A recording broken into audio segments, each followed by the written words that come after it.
ঠিকানিয়া জমি বা ভাগের জমি ওসর দিবেন কিভাবে? এই মাসালা উত্তর স্টেজ থেকে এইভাবে দেওয়া সম্ভব হবে না। কিভাবে আপনারা ভাগা নিয়েছেন আগে দেখতে হবে আমাকে। কোন পদ্ধতিতে, পদ্ধতি না যতক্ষণ না বলছেন তখন ওসর বের করা সম্ভব নয়, আগে ওইটা জানতে হবে। শুক্রিয়া। জি, দ্রুত।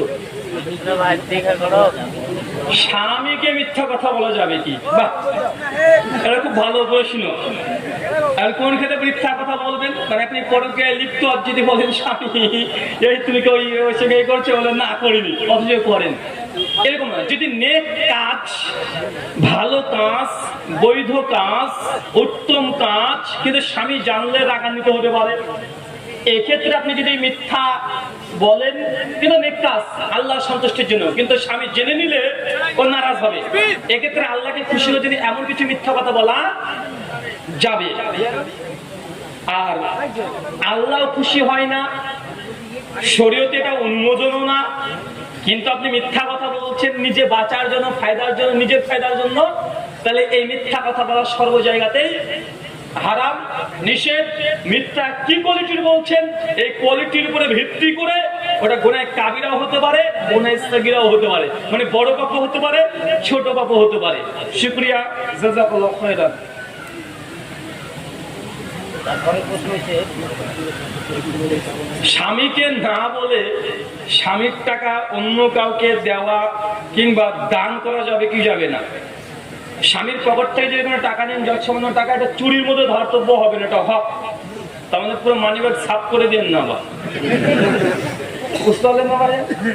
মানে এই যে বললাম এই ভিডিও যদি আমার বাড়িতে শুনে ও বা কি করে, তুমি ফতোয়া দিয়ে এসেছো যে স্বামীর পকেট থেকে টাকা চুরি করলে চুরি না, তাই তোমার পকেটটাকে ফাঁক করে দিই, মানে পুরো পুরো নিয়ে নিতে পারে। যদি প্রয়োজন যতটা, তাতে ছেলের সিগারেট কিনতে হবে, পেন্সিল কিনতে হবে, বা তাকে স্কুলে রাখার জন্য প্রতিদিন 20 টাকা প্রয়োজন হয়, প্রতিদিন স্বামীর কাছে চাই, মানে চান না বা হয় না, আপনি 20 টাকা 25 টাকা 30 টাকা 50 টাকা নিয়ে নিচ্ছেন, এবং এটা আপনার ছেলে মেয়ের কাজে ব্যয় করছেন বা সংসারের পেছনে ব্যয় করে দিচ্ছেন। কিন্তু প্রতিদিন চাইতে আপনার কেমন লাগে, বা চাইতে গেলে ও হয়তো বিরক্ত বোধ করে, এই জন্য আপনি নিয়ে নিচ্ছেন, বুঝতে পারছেন, আপত্তি নেই, সমস্যা নাই, এটা চুরির মধ্যে ধার্তব্য নয়। আর 2 নম্বর, স্বামীর টাকা অন্য কাউকে দেওয়া, কাকে দিবেন, কাকে দিবেন এটাকে জানতে হবে, তারপরে এই দুটো প্রশ্ন উত্তর হবে, নচেত হবে না। শুকরিয়া। বিদেশে আমার 5টি গাড়ি আছে এবং দেশে 5টি গাড়ি আছে, মোট 10টি গাড়ি আছে। প্রত্যেকটি গাড়ির দাম 1 লক্ষ বা 2-3 লক্ষ টাকা। এই গাড়িগুলির জাকাত লাগবে কিনা, এবং কি পরিমাণ টাকা থাকলে জাকাত লাগবে, এবং জাকাত দেওয়ার পদ্ধতি কি? 5-10টা গাড়ি আছে, গাড়ির জাকাত লাগবে কি লাগবে না? গাড়ি যদি পার্সোনাল কার হিসেবে ব্যবহার করেন, আপনার ব্যবহৃত জিনিস, একটা ব্যবহার করা জিনিস, তাহলে এই গাড়িটার জাকাত লাগবে না। কিন্তু গাড়ি যদি রেন্টে খাটে বা গাড়ি থেকে আপনি ইনকাম করেন, তাহলে আপনাকে গাড়ির জাকাত লাগবে। এখানে কেউ দ্বিমত করেছে, যেমন ওই গাড়ি থেকে আপনি যে ইনকাম করছেন, ইনকামের উপরে জাকাত বের করবেন। আর কেউ কেউ বলছেন যে না, যখন অতিরিক্ত গাড়ি হয়ে গেছে, সমস্ত গাড়িকে যোগফল দিয়ে আপনি সেই সময় জাকাত বের করবেন। এখন আপনি যদি টাকার জাকাত বের করতেছেন, বাৎসরিক টাকা, তাই সমস্ত যা ইনভেস্ট করেছেন, একটা উদাহরণ দিলে বুঝতে পারেন, একটা দোকান, ব্যবসায়ী প্রতিষ্ঠান, ওইখানে একটা ফ্রিজ আছে, ওটা কি থামস আপ বিক্রি করার জন্য রেখেছেন ধরেন, বা দই বিক্রি করার জন্য রেখেছেন, তো এটা যে ইনভেস্ট করেছেন, এই ফ্রিজের আলাদাভাবে জাকাত লাগবে না, বরং ওই দোকান থেকে উপার্জিত যে ইনকাম, বাৎসরিক যদি 80 গ্রাম স্বর্ণ মুদ্রার চাইতে যদি বেশি হয়ে যায়, বর্তমান মূল্য, বাজার মূল্য প্রায় 4 থেকে 4.5 লাখ টাকা ইন্ডিয়ান টাকা, মানে রুপি, যদি ক্রস করে যায় তখন জাকাত খরচ হয়ে যায়। এখন আপনি কোন সোর্স থেকে দিচ্ছেন এটা দেখতে হবে। 5-10টা গাড়ি আছে, এখন গাড়ি কি প্রাইভেট কার আপনার না, এটা আপনি এটা থেকে মানে খাটাচ্ছেন গাড়িগুলো। শেখ সালাহ আল বলেছেন এবং বিন বাজের ফতোয়া এটাই, যে একটা পার্সোনাল গাড়ি এটা জাকাত লাগবে না। একটার বেশি ডবল যদি হয়ে যায়, 2-3-4টে, মানে এটা আপনার প্রয়োজন না, এটা আপনি স্ট্যাটাস মেনটেন করতে করার জন্য 4-5টা গাড়ি রেখে দিয়েছেন, তখন ওইগুলোর আবার জাকাত লাগবে। শুকরিয়া। বাচ্চাদেরকে নিয়ে কি আগে কাতারে জামাতে নামাজ পড়া যাবে? বাচ্চাদের জন্য আগের কাতার পছন্দনীয় নয়। বাচ্চা যদি 7 বছর 8 বছর 10 বছর যদি হয়ে যায়, 7 বছর পার হয়ে যায়, আল্লাহ নবী বলছেন সবচেয়ে পুরুষদের জন্য উত্তম কাতার হচ্ছে প্রথম কাতার, আর মেয়েদের জন্য সবচেয়ে উত্তম কাতার হচ্ছে পেছনের কাতার।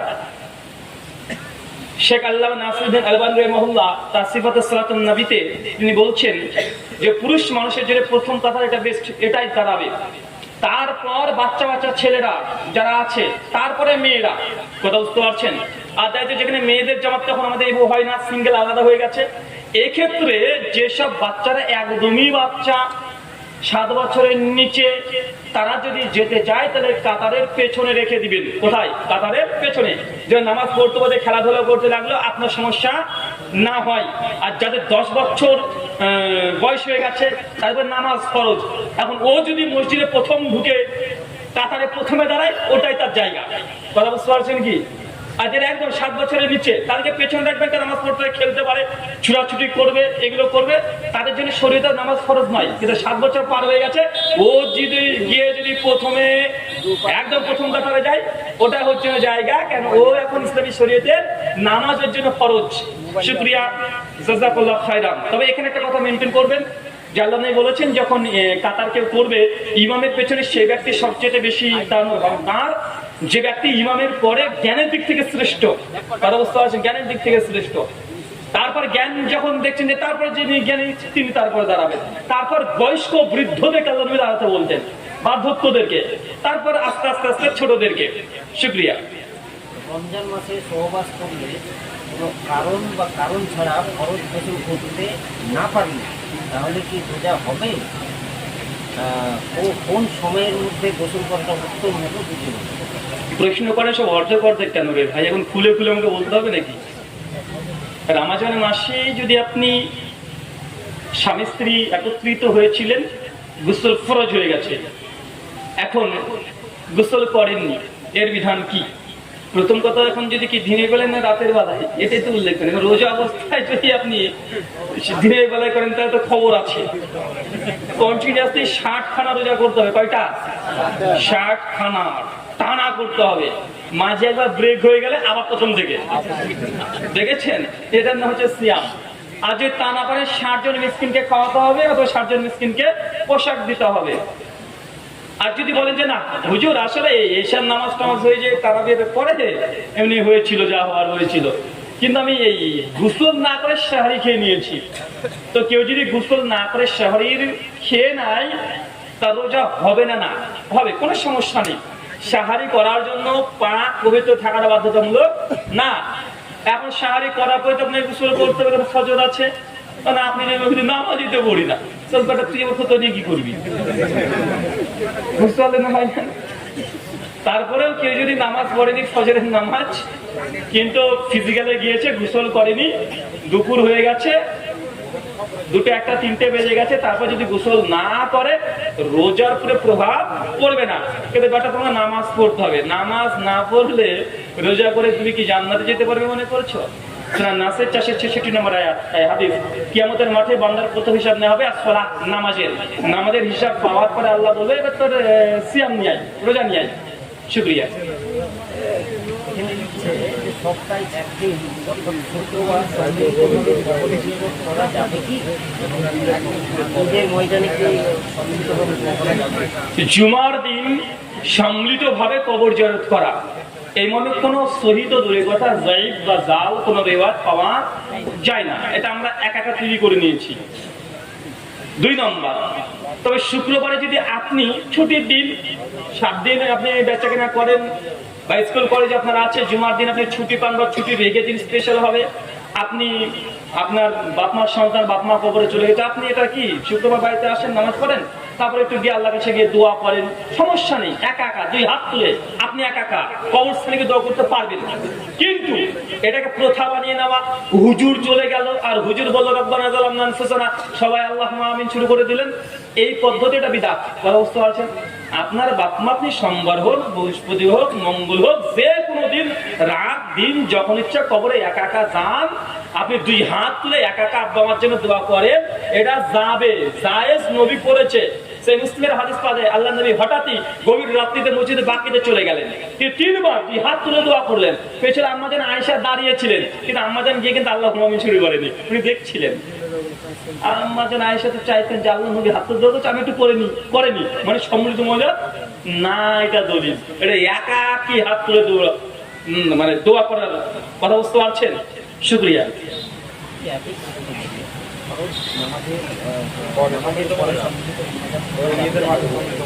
মানে তো মানে মুনাজাত কেন্দ্রিক, তাহলে একটু খোলাখুলি বলে দিই।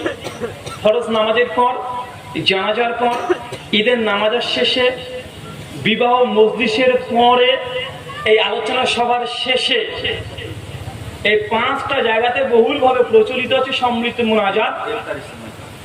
ইফতারের পূর্ব মুহূর্তে সম্মিলিত মুনাজাত ঈদের মাঠে বলেছি।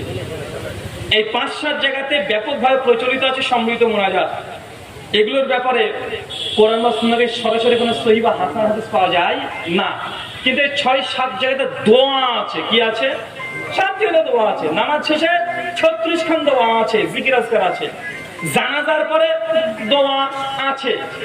বিবাহ মজলিস হয়ে যাওয়ার পরে সুন্নতি দোয়া হাদিস আছে। কথা বুঝতে পারছেন? দোয়া আছে, কিন্তু এই যে আপনি হাত তুলবেন, পেছন থেকে সবাই হাত তুলবে, আপনি একাই দোয়া করবেন, পেছন থেকে সবাই আমিন আমিন বলবে, এই যে পদ্ধতি, এই পদ্ধতিটা প্রমাণিত নয়। চাচা মন খারাপ করছে, কি হুজুরে ভাই আল্লাহর কাছে 2 হাত তুলে দোয়া করবো যে এটা নাকি প্রমাণিত নয়? আমি কখন বললাম প্রমাণিত নয়? আমি বললাম সবাই মিলে প্রমাণিত নয়। কথা বুঝতে পারছেন? এখন যদি বলেন যে সবাই মিলে করলে কি হলো, কি এমন খারাপ হয়ে গেল? চাচা বাথরুম ঘরে ঢোকার দোয়া আছে না নাই? ইমামকে ডেকে নিয়ে সবাই মিলে করবেন। বাথরুম থেকে বের হওয়ার দোয়া আছে না নাই? এটি সবাই মিলে হাত তুলেই করবেন। মসজিদে ঢোকার দোয়া আছে না নাই? এটি সবাই মিলে ইমামকে ডেকে করবেন। মসজিদ থেকে বের হওয়ার দোয়া আছে না নাই? হাত তুলে করবেন। পোশাক পরার দোয়া আছে না নাই? নতুন পোশাক, ঈদের দিন নতুন পোশাক কিনেছেন না? পরার আগে হুজুর হুজুর আসেন, সবাই গ্রামের মানুষ আছেন, কেন? নতুন পোশাক কিনেছি, নতুন পোশাক পরবো। হাদিসে আছে দোয়া করা। এখন আমরা সবাই দোয়া করে এখন আমরা এই পোশাক পরবো। করেন নাকি কেউ? আয়নাতে মুখ দেখার দোয়া আছে না নাই? আছে। গাড়িতে ওঠার দোয়া আছে না নাই? আছে। বাজারে ঢোকার দোয়া আছে না নাই? আছে। জুতো পরার দোয়া আছে না নাই? আছে। কেউ একজন হাত তুলে, কেউ একজন ইমামকে ডাকে, বলে আচ্ছা রাত্রিবাদে যখন স্ত্রী কাছে যান তখন দোয়া আছেন একটা? হ্যাঁ, কে কে হাত তোলেন সে সময়? কেউ হাত তুলে করেন নাকি দোয়া? না, ইমামকে ফোন করে, ইমাম সাহেব তাড়াতাড়ি বাড়িতে আসেন, পেছনে বাড়ির পেছনে আসেন, কারণ আমাদের এখন ব্রাজিল আর্জেন্টিনা খেলা হবে, আপনি দোয়া করবেন, আমরা ভেতর থেকে আমিন আমিন বলবো। যেমন কি করেন নাকি? মানে মানুষের মধ্যে একটা করোনা ভাইরাস ঢুকাচ্ছে। করোনা ভাইরাস কি ভাইরাস? করোনা ভাইরাস বের হতে যায় না রে বাবা। মানুষ মনে করে দোয়া মানে হাত তুলতে হবে। আরে ভাই, দোয়া মানে হাত তোলা না। দোয়ার 3টে পদ্ধতি আছে।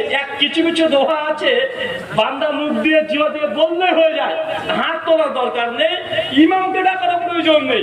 বাথরুম ঘরে ঢোকার দেওয়া হাত তোলার দরকার নেই, মসজিদে ঢোকার দেওয়া, আয়নাতে মুখ দেখার দেওয়া, জুতো পরার দেওয়া, পোশাক পরার দেওয়া, বাজারে যাওয়ার দেওয়া, কয়েকশো জায়গায় দোয়া আছে, হাত তোলার দরকার হয় না, জিহ্বা নড়ে পড়লেই হয়ে যায়। ঠিক একই ভাবে ফরজ নামাজের পর, জানাজার পর, বিবাহ মজলিসের পর এগুলোতে দোয়া আছে, তবে হাত তুলে সবাই মিলে এটা নাই। রাগ করলেন? রাগ করলে আমার কিছু করার নেই। আল্লাহ নবী বলছেন, মানে আমিলা আমালান লাইসা আলাইহি আমরুনা ফাহুয়া রাদ। কোন ব্যক্তি এমন কোন আমল করলো যে আমল নবী আদেশ করে নাই, ফাহুয়া রাদ, সেটা বাতিল। সেই মুসলিম হাদিস নাম্বার 1718, আবু দাউদ হাদিস নাম্বার 4606, মিশকাত হাদিস নাম্বার 140। আরে এটা তো আমরা বলে বলে মুখে ফেনা উঠে গেল। এখন হানাফি ভাইরাও কথা দিচ্ছে। কেন আমার বাংলাদেশে একটা কিউট বয় আছে, দেখেছেন না? ওর বই লিখেছে কিউট বয় রেজাল্ট করি আমরা 259 পৃষ্ঠে উনিও লিখতে শেষ পর্যন্ত বাধ্য হয়েছে, ফরজ নামাজের পরে প্রচলিত পদ্ধতিতে সম্মিলিত মুনাজাত করার মর্মে কোন সহিহ দূরের কথা জাল হাদিসও নাই। ওর বইও লিখেছে। আমি গতবার দেখেছিলাম, বাংলাদেশে গিয়ে দেখিয়েছিলাম। বেচারা খুব টেনশনে আছে কদিন থেকে, এই বাসটা হওয়ার পরে খুব টেনশনে আছে। বলে কোথায় গিয়েছিলাম রে ভাই, বিপদ জোর করে টেনে নিয়ে আসলো। ভাই আমি যাকে চ্যালেঞ্জ করেছিলাম 12 জনের মধ্যে, ওই বেচারার নাম ছিল না, এমনি গায়ে বেড়ে ঝগড়া করতে এসেছে। কতবার নিষেধ করলাম বেচারাকে যে মান সম্মান বেড়া ইজ্জত রক্ষা হবে না। বেচারা জোর করে যদি এখন কেউ যদি লুঙ্গি খুলতে চাই, আমার কিছু করার আছে?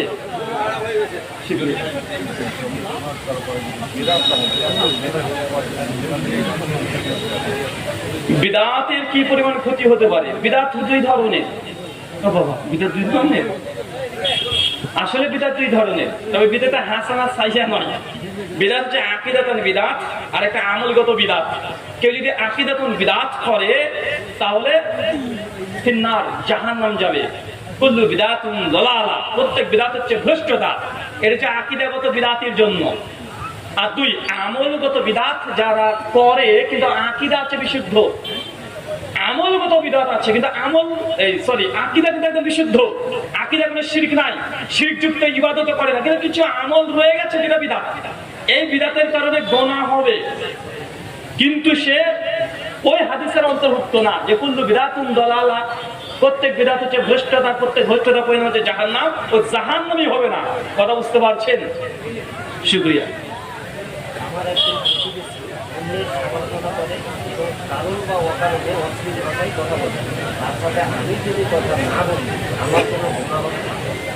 যদি পরিষ্কার মুস্তাকিম মুমিন ব্যক্তি হয় আর আপনার যদি কোনো দোষ ত্রুটি না হয়, সেই যদি দোষ ত্রুটি করে, আপনি 3 দিনের বেশি ওর সঙ্গে কথা না বলে থাকতে পারবেন না। 3 দিন পরে কথা বলতে যাবেন, সে যদি ইগনোর করে, আবার আপনি চেষ্টা করেন, তারপরে একদম ইগনোর করছে, আপনি তারপরে যদি চেষ্টা থেকে বিরত থাকেন, আপত্তি হবে, মানে কোনো ইনশাআল্লাহ আপনার গুনাহ হবে না।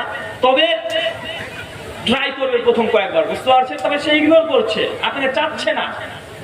কিন্তু আপনার কাছে যদি বেশ কথা বলতে আসে, আপনি আবার যেন ইগো দেখিয়ে তাকে কথা বলবো না, যাও তোর সঙ্গে কথা বলতে গেছিলাম 3 দিন তুই কথা বলিসনি, আমিও বলবো না, এমন যেন না হয়। আর সে যদি একদম কাফের মোরতাদ বেদিন হয়, বেশি যদি উল্টাপাল্টা বলে, হারাম বা শরীয়ত লঙ্ঘন করছে, আপনি বলতে গিয়েছেন, তার জন্য এই ঝামেলাটার সূচনা হয়েছে যে ও শরীয়ত বিরোধী একটা কাজ করেছে, আপনি বলতে গেছেন, ও রেগে গেছে, কথা বলা বন্ধ করে দিয়েছে, তো এক্ষেত্রে সে সঙ্গে যদি কথা নাও বলে কোন আপত্তি নেই। সে বুকে 660 নম্বর হাদিস, আল্লাহ বলেছেন 7 শ্রেণী মানুষকে আল্লাহ আরশের নিচে স্থান দেবে। তার মধ্যে 4 নম্বর একটি কথা বলেছেন, মানে আল্লাহর খুশির জন্য যদি কারোর সঙ্গে সম্পর্ক করেন, ভালোবাসেন, আর আল্লাহকে সন্তুষ্ট করার জন্য যদি কারোর সঙ্গে সম্পর্ক নষ্ট করেন, তাহলে আল্লাহ আরশের নিচে স্থান দেয়।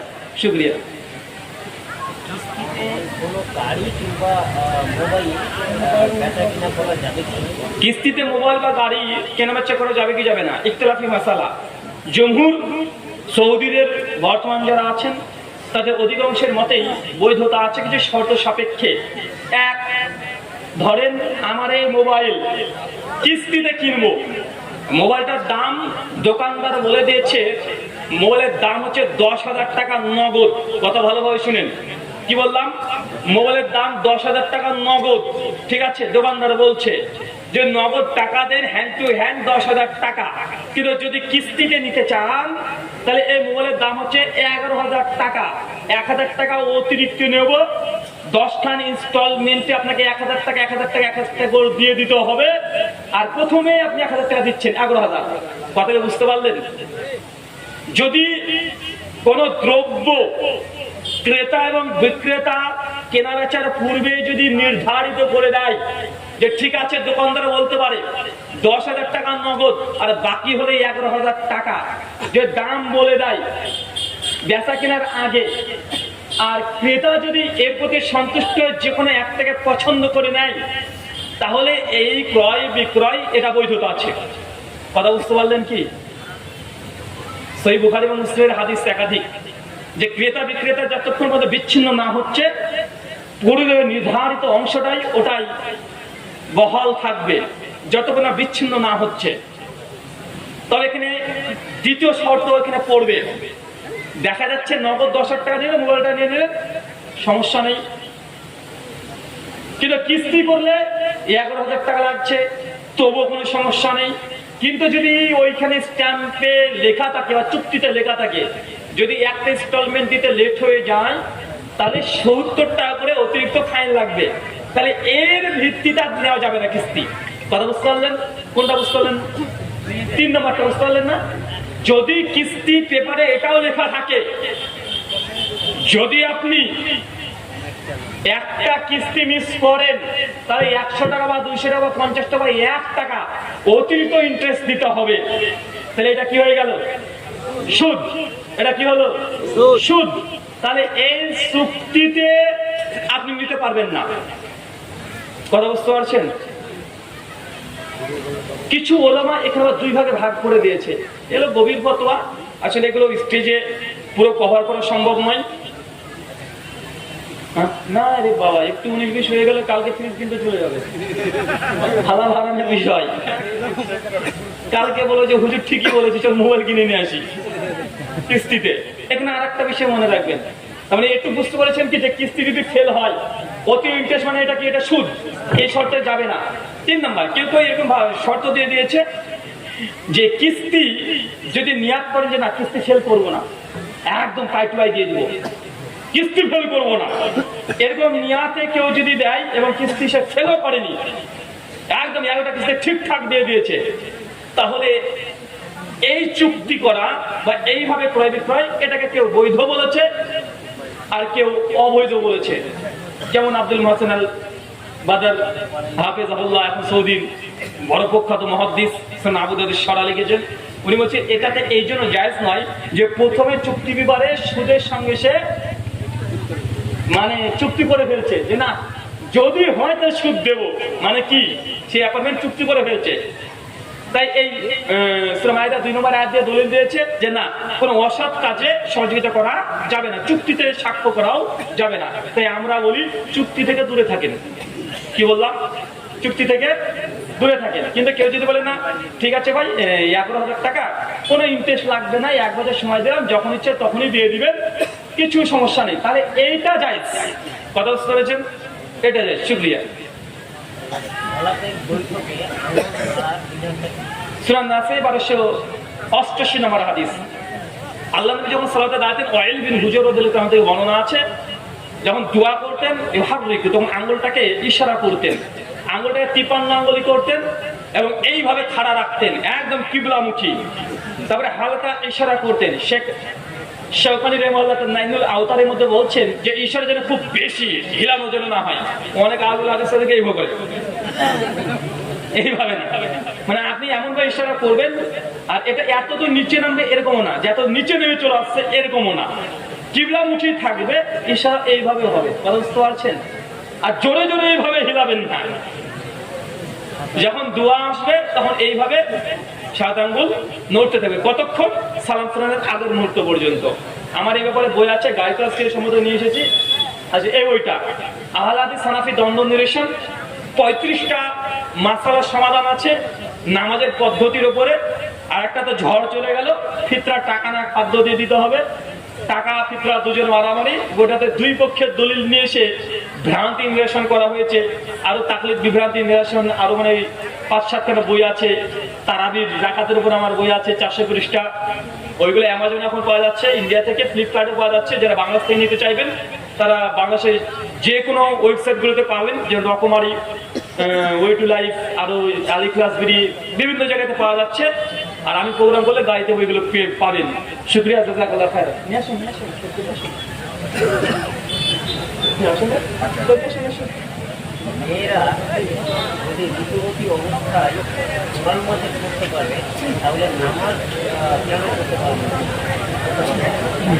বাহ, মেয়েরা যদি ঋতু অবস্থায় কোরআন মাজিদ পড়তে পারে তাহলে মেয়েরা সালাত আদায় করতে পারবে না কেন? কারণ সালাতের জন্য অজু থাকা শর্ত, ফরজ।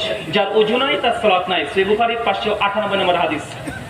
কিন্তু কোরআন মাজিদ পড়ার জন্য অজু থাকা এটা ফরজ নয়, বরং কোরআন মাজিদ পড়ার জন্য তার পবিত্র থাকার শর্ত, যদি কোরআন মুসাফকে দেখে পড়তে চাই। আল্লাহ নবী আলাইহিস সালাম প্রসঙ্গে আমাদের আয়েশা রাদিয়াল্লাহু তাআলা বলছেন যে আমি যখন রজসের অবস্থায় থাকতাম, আমাদের আয়েশা বলছেন সেই সময় আল্লাহ নবী আমার রাঙের উপরে মাথা রেখে তিনি কোরআন মাজিদ পাঠ করতেন। কথা বুঝতে পারছেন? রাঙের উপরে মাথা রেখে কোরআন মাজিদ আল্লাহ নবী পাঠ করতেন, অথচ আমাদের আয়েশা কি ছিলেন? রজসের অবস্থায় ছিলেন। আরো হাদিস অনেকগুলো আছে, আমার একটা বই আছে, আজকে গাড়িতে সমাধান নেই, মহিলাদের মসজিদ গমন এবং প্রশ্নোত্তর সহ 30টা প্রশ্ন ছিল বইটাতে মেয়েদের এই মাসালাগত বিষয়গুলো নিয়ে। শুকরিয়া। মৃত্যু সংবাদ মসজিদের মাইকে বলা যায়, সংবাদে এলান করা যায়। সুনান তিরমিজি 786, 87, 88 পর হাদিস আসছে। আল্লাহ বলছেন যে মানুষের জন্য নাই, এটা নিষিদ্ধ। জাহিলিয়াতের যুগে ইহুদি এবং খ্রিস্টানরা তাদের মধ্যে যখন কেউ মারা যেত তখন তারা সেটাকে ঘোড়া বা উটের পিঠে চাপিয়ে দিয়ে একটা ঢোল নিয়ে একজন ব্যক্তিকে দিয়ে গোটা এলাকায় প্রচার করে বেড়াতো ইহুদিরা, যে অমুক ব্যক্তি মারা গেছে, এই কাজ করেছে, তার বরত্ব বর্ণনা করতো, প্রচার করতো। আল্লাহ নবী বলছেন যে এটা যে জাহিলিয়াত, মানে জাহিলি রীতি। আল্লাহ নবী এই জন্য মানুষ মারা গেলে ঘোষণা করতে নিষেধ করেছে। কি করতে নিষেধ করেছে? ঘোষণা করতে নিষেধ করেছে। তবে একটা হাদিস পাওয়া যায় যে একটা বয়স্ক বৃদ্ধা নারী ছিল, মসজিদের সেবা করতো, মারা যায়। নবী হঠাৎ বলে মেয়েটা কোথায় দেখা যায় না, তখন সঙ্গে সঙ্গে আল্লাহ নবীকে সাবির জানা আল্লাহ রাসূল সে নারীটা, মহিলাটি গত রাত্রিতে মারা গেছে। আল্লাহ নবী তখন বললেন আমাকে জানাওনি কেন, এই যে আমাকে খবর দিলে না কেন? সাহাবারা তারা বলছে আল্লাহ রাসূল ভয় পাচ্ছিলাম কখন শত্রু এসে না জেনে রাত্রিবেলাতে দুর্ঘটনা ঘটে যায়, এই জন্য আপনাকে জানাইনি। তার মানে বোঝা গেলে হাদিসে যে আল্লাহ নবী জানাতেও মানুষ যদি মারা যেত নবীকেও মাঝে মাঝে জানাতো না। যদি প্রচারই করতো তো নবীকে না জানিয়ে আসতো, কথা বলেন, না জানিয়ে আসতো, কিন্তু নবীকেও জানাই না। 2 নম্বর, এই হাদিস বলছে কেন খবর দিলে না কেন? এই হাদিস থেকে বোঝা যায় দুটো অংশ। এক, খবর আর ঘোষণার মধ্যে পার্থক্য আছে। কি আছে বললাম? বলেন, কথা বলেন। খবর আর ঘোষণার মধ্যে কি আছে? পার্থক্য আছে। ঘোষণা মানে একজন ব্যক্তি বলবে, 1510 মানুষ শুনবে, এটা হচ্ছে ঘোষণা। খবর মানে কি? একজন ব্যক্তি আরেকজনকে দেবে। হাদিস দ্বারা প্রমাণিত মানুষ মারা গেলে খবর দেওয়ার বৈধতা আছে, তবে ঘটা করে নির্দিষ্ট একজন ব্যক্তিকে দিয়ে ঘোষণা করে সবাইকে জানাতে হবে। আল্লাহ নবী একটা জাহিলি রীতি, ইহুদি এবং খ্রিস্টান তাদের কৃষ্টি কালচার, তাদের ট্র্যাডিশন, এটা করতে নিষেধ করেছে। আর মসজিদ থেকে কোনো জিনিস যদি হারিয়ে যায় আল্লাহ নবী নিষেধ করেছেন প্রচার করতে, ঘোষণা করতে। বরং কেউ যদি হারিয়ে যাওয়া জিনিস মসজিদে এলান করে, আল্লাহ নবী বলছেন, বদদোয়া করতে বলছেন যে আল্লাহ যেন তোমার যে জিনিস হারিয়েছে খুঁজতে এসেছো এটা যেন না পাও। এই হাদিসের আলোকে অনেক ওলামারা বলেছে মসজিদ থেকে মৃত ব্যক্তির নাম ঘোষণা করা এটা সঠিক নয়। মসজিদ থেকে হারানো বিজ্ঞপ্তি দেওয়া এটা সঠিক নয়। মসজিদের মাইক ব্যবহার করে কোন মসজিদের জিনিস দ্রব্য ক্রয় বিক্রয় করবেন, দাম তোলাতুলি করবেন, এটা বৈধ নয়। হাদিসে স্পষ্ট আছে মসজিদ এটা ইবাদতের জায়গা, এটা বিজনেস বা ব্যবসার জায়গা নয়। অনেক মসজিদে দেখা যায় একটা মুরগি দিয়ে ঢুকে নিয়ে বসে আছে, মুরগি 70, 150, 200, এখানে দাম দর করা যাবে না। মসজিদের বাইরে একদম ভাবির নিচে, কথা বুঝতে পারছেন? মসজিদ ইবাদতের জায়গা, এখানে খোঁচাখুচি করেন না। যদি এত যদি ঘোষণা করার দরকার থাকে, পাড়ার মিডিলে একটা মাইকের দাম কত রে ভাই? খুব বেশি দাম নাকি? একটা ক্লাব করে দিবেন, ক্লাবের উপরে একটা মাইক দিবেন, যার জুতো হারিয়ে গেছে, অমুকের বেটার জুতো হারিয়ে গেছে, দিয়ে যান। আশ্চর্য, মসজিদ থেকে জুতো হারিয়ে গেছে মাইকে বলছে। এবার তো একটা দেখছিলাম রামাজানে, তো এবার বাংলাদেশে না ইন্ডিয়ার বুঝতে পারলাম না, রামাজানের শেহরি শেষ তাই ঘোষণা করছে খাইলে খাইলাম, না খাইলে না। আর মাত্র 2 মিনিট আছে, আদান দিয়ালো মুনি। হ্যাঁ বলছিল না? খাইলে খাইলাম মানে চা চা হচ্ছে, মানে ঠিকই বলে খাইলে খাইলাম, আদান দিয়ে দেবো। মাত্র আদান দিলে তো খাওয়া বন্ধ। চা চার একটা ক্ষমতা ছিল কদিন, আমি আদান দিলাই তুই খেতে পাবি, আর আমি আদান দিলাই তুই খাওয়া বন্ধ হয়ে যাবে তোর। বেশি বাড়াবাড়ি করিস না, বেশি বাড়াবাড়ি করলে 9টার দিকে কিন্তু ইফতারের আদান দিয়ে দেবো। আর বেদাতি ভাবে ওটা এখন ইফতারের টাইম, বেদাতির মাথায় তো ঘিলু নাই, ভাববে 9টার দিকে ইফতারের আদান আছে মানে 9টার দিকে ইফতার করতে হবে। কেউ ওটা বুঝেও না যে সূর্য ডুবে গেলে ইফতার করতে হয়। ওরা বলছে যত লেট করবা তত বেশি ভালো। শুকরিয়া, জাযাকাল্লাহ খায়রান, বারাকাল্লাহ ফিকুম। আমাদের শেখ রাসেল ভাই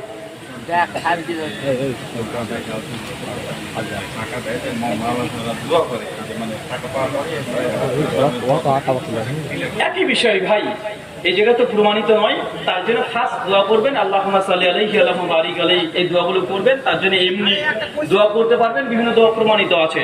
শুকরিয়া, আমাদের উস্তাদ আব্দুল্লাহ রাসেল হাফিজাহুল্লাহ তিনি আছেন, তিনি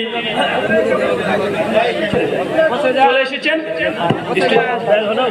কেউ উঠবেন না, আমাদের প্রধান বক্তা আব্দুল্লাহ রাসেল তিনি উপস্থিত হয়ে গেছেন। আপনারা কেউ উঠবেন না, বসে যান, বিশৃঙ্খলা তৈরি করবেন না, একটু বসে যান। বসেন বসেন বসেন। আপনাদের কমিটি থেকে অনুরোধ করছে, দুটো প্রশ্ন। এক, ফিতরা আদায় অর্থ না খাদ্য? এই গোটা বইটা আছে রে ভাই, কমিটি একবার নিয়ে পুরো। প্রথম কথা, ফিতরা যে টাকা দিয়ে দিতে হবে, এই মর্মে কোন সহি আল্লাহ নবী থেকে সহি বা হাসান বা হাসান গরিহি বা সহিহ বা জাল কোন হাদিসই পাওয়া যায় না যে আল্লাহ নবী টাকা দিয়ে তিনি ফিতরা দিয়েছেন। নবী থেকে কিছু পাওয়া যায় না। খাস নাম ধরে কোন সাহাবীরও কোন হাদিস পাওয়া যায় না, আমাদের পাওয়া যায় না যে সাহাবীগণ তারা টাকা দিয়ে ফিতরা আদায় করেছে। কয়েকটা রিওয়ায়াত দেওয়া হয়, তারপর সনদের মধ্যে দুর্বলতা এবং যঈফ সবগুলোই। কিছু তাবেঈ থেকে পাওয়া যায় তারা টাকা পয়সা দিয়েছে এই মর্মে। তবে সেই বুখারী 1503 নম্বর হাদিস, আল্লাহ নবী বলেছেন যে যাকাতুল ফিতরকে আমি ফরজ করলাম মাত্র খাদ্য দিয়ে। কি দিয়ে? কি দিয়ে? খাদ্য দিয়ে। এটা আল্লাহ নবী বলেছেন, তাই এটাই দেবেন। আর বিস্তীর্ণ জানার জন্য প্রায় 100 পৃষ্ঠার বই লেখা আছে, বইটা গাড়ি থেকে ক্রয় করতে পারবেন। প্রিয় শেখ, আমি একটি রাজনৈতিক দল করি, সেই দল থেকে আমার পরিবারে মা বোন স্ত্রীর মধ্যে কাউকে ভোটের প্রার্থী হিসাবে দাঁড় করানো যাবে কি? মেয়েদেরকে ভোটে দাঁড় করানো, সহিহ বুখারী মুসলিমের স্পষ্ট হাদিস যে জাতির নেতা হবে নারী, সে জাতির উপরে আল্লাহর পক্ষ থেকে গজব আসে। এখন আপনি দেখেন গজব ডাকবেন কিনা। আপনি যদি দাঁড়াতেন তাহলে কোনো সমস্যা হতো না। মেয়েরা বাড়ির নেতৃত্ব দিবে, রাষ্ট্রের নয়। শুকরিয়া, জাযাকাল্লাহ খায়রান। আরে ভাইয়া আব্দুল্লাহ রাসেল আছে, উনি দিয়ে দিবেন। ওয়ামা আলাইনা ইল্লাল বালাগ, সুবহানাকাল্লাহুম্মা ওয়া বিহামদিক ওয়া আশহাদু আল্লা ইলাহা ইল্লা আনতা আস্তাগফিরুকা ওয়া আতুবু ইলাইক। আসসালামু আলাইকুম ওয়া রাহমাতুল্লাহ। ওয়া আলাইকুম আসসালাম ওয়া রাহমাতুল্লাহি ওয়া বারাকাতুহু। মাশাআল্লাহ, এতক্ষণ পর্যন্ত ফজিলাতুল শেখ ব্রাদার রাহুল হোসেন সাহেবের আলোচনা, খুব তত্ত্ববহুল আলোচনা আপনারা শুনছিলেন। আমি সকলের নিকট অনুরোধ করব, আপনারা